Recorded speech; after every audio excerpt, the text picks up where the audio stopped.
Good morning बच्चों। आज के बच्चे देखे, आज मैं आप सबको हिंदी ग्रामर में लेसन 8 संज्ञा पढ़ाऊंगा। क्या संज्ञा? आप सब आज संज्ञा के बारे में जानेंगे कि संज्ञा किसे कहते हैं, संज्ञा क्या होता है, इन सभी के बारे में हम सब जानेंगे। जितने भी बच्चे हैं आज के सभी लोग वीडियो को देखें और अपने नोट को कंप्लीट करें, क्योंकि आपका परीक्षा 1 मार्च से कराया जाएगा। तो आज का हमारा जो पाठ है लेसन 8, उसका नाम है संज्ञा। क्या नाम है? संज्ञा। पाठ का नाम है संज्ञा। संज्ञा क्या होता है? देखिए पाठ का क्या नाम है? संज्ञा। और पाठ 8 है।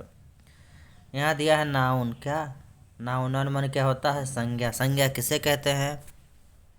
तो किसी व्यक्ति, प्राणी, वस्तु, स्थान या भाव के नाम को संज्ञा कहते हैं।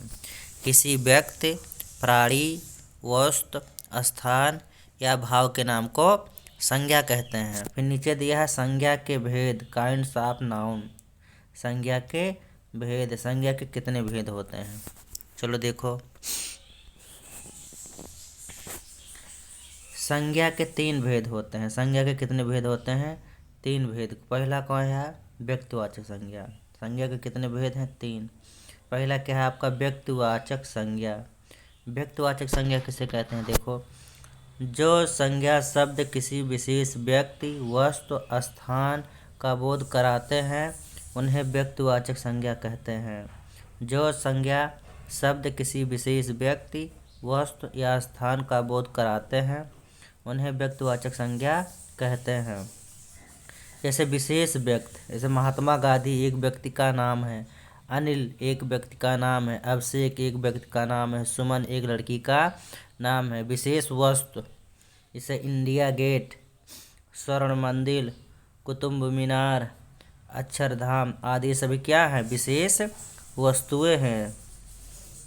अब विशेष ग्रंथ दिया रामचरितमानस, महाभारत, गोदान, अभिज्ञान शाकुंतलम आदि। विशेष स्थान में दिया है जंतर मंतर, रामलीला मैदान, रेस कोर्स, गांधी चौक आदि। तो जिस संज्ञा शब्द से किसी एक विशेष व्यक्ति, वस्तु, स्थान या प्राणी का बोध होता है उसे व्यक्तिवाचक संज्ञा कहते हैं। यहाँ दूसरा आपका दिया है जातिवाचक संज्ञा। क्या दिया है? जातिवाचक संज्ञा। जातिवाचक संज्ञा किसे कहते हैं? जो संज्ञा शब्द अपनी संपूर्ण जात या वर्ग का बोध कराते हैं उन्हें जातिवाचक संज्ञा कहते हैं। माने जिस संज्ञा शब्द से एक ही प्रकार के पूरे वस्तु का या एक ही प्रकार के पूरे जात का बोध होता है उसे जातिवाचक संज्ञा कहते हैं। जैसे दिया है आदमी। क्या आदमी कहने से इस संसार में जितने भी आदमी हैं सबका बोध हो जाता है। औरत, औरत कहने से यहाँ जितने भी औरतें हैं सबका बोध हो जाता है। दुकानदार, चाहे सब्जी वाले दुकानदार, केला वाले दुकानदार, मूंगफली वाले दुकानदार, पनीर वाले दुकानदार, सभी दुकानदार आ जाते हैं। जैसे अध्यापक, चाहे जिस विषय के हों, छात्र, स्कूल, कुर्सी, कबूतर, बकरा, गधा, मकान आदि, ये सब कैसे हैं? जातिवाचक संज्ञा। फिर यहाँ स्टार में दिया है, देख लो, स्टार में दिया है जातिवाचक संज्ञा किसी विशेष वस्तु का बोध नहीं कराती है। जातिवाचक संज्ञा किसी विशेष वस्तु का बोध नहीं कराती है। दूसरे स्टार में है जातिवाचक का नाम सुनकर उस जैसे बहुत से व्यक्तियों या वस्तुओं का ध्यान आता है।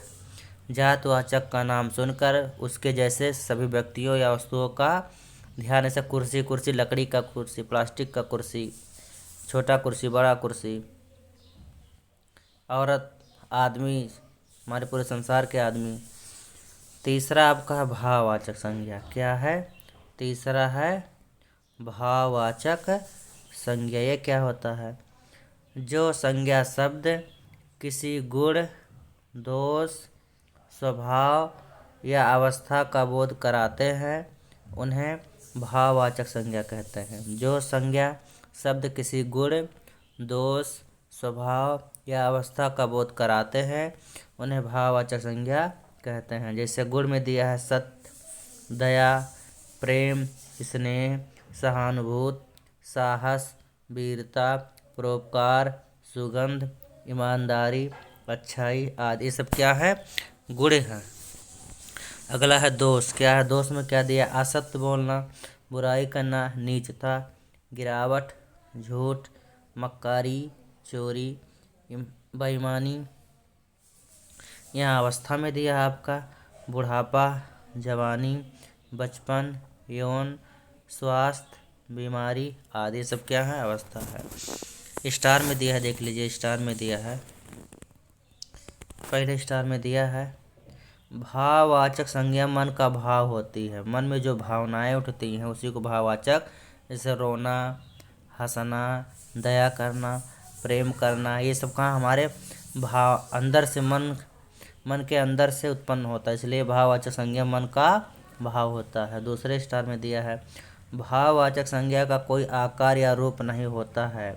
जैसे हंसना, रोना, प्रेम करना, दया करना, घृणा करना, इसमें आकार नहीं होता है।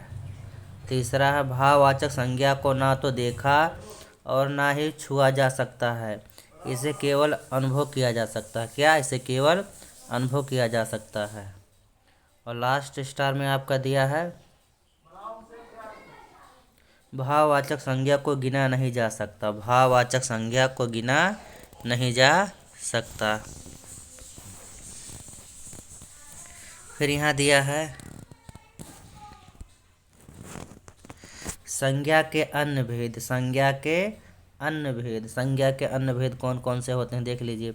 कुछ विद्वान उपयुक्त के अतिरिक्त संज्ञा के दो और भेद मानते हैं। कुछ विद्वान इन तीनों के अलावा कुछ दो और रूप संज्ञा के मानते हैं। जैसे दिया पहला द्रव्यवाचक संज्ञा। क्या? द्रव्यवाचक संज्ञा।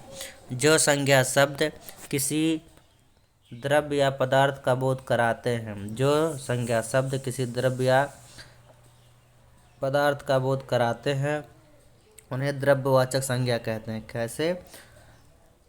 जो सब संज्ञा शब्द किसी द्रव्य या पदार्थ का बोध कराते हैं उन्हें द्रव्यवाचक संज्ञा कहते हैं। जैसे लोहा एक पदार्थ है, सोना, चांदी, पीतल, तांबा, मिट्टी, धूल आदि, ये सब क्या है?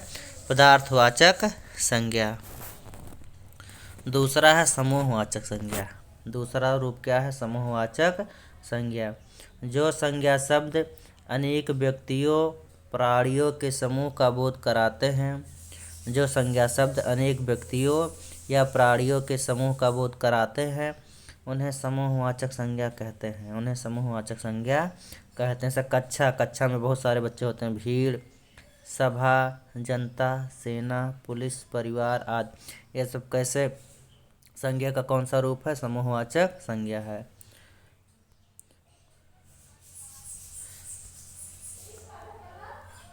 दिया है यहाँ स्टार में देख लीजिए।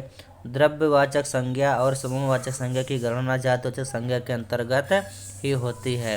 द्रव्यवाचक संज्ञा और समूहवाचक संज्ञा की गणना जातिवाचक संज्ञा के अंतर्गत होती है। फिर अगला हमारा व्यक्तिवाचक संज्ञा का जातिवाचक संज्ञा के रूप में प्रयोग। व्यक्तिवाचक संज्ञा का जातिवाचक संज्ञा के रूप में प्रयोग, ये डिंग हम अगले वीडियो में पढ़ेंगे। आज के लिए बस इतना ही। धन्यवाद। जितने बच्चे हैं आज के सभी बच्चे जितना पढ़ाया गया वो अपना नोट कंप्लीट करें और उसको परीक्षा के लिए तैयार करें। जय हिंद।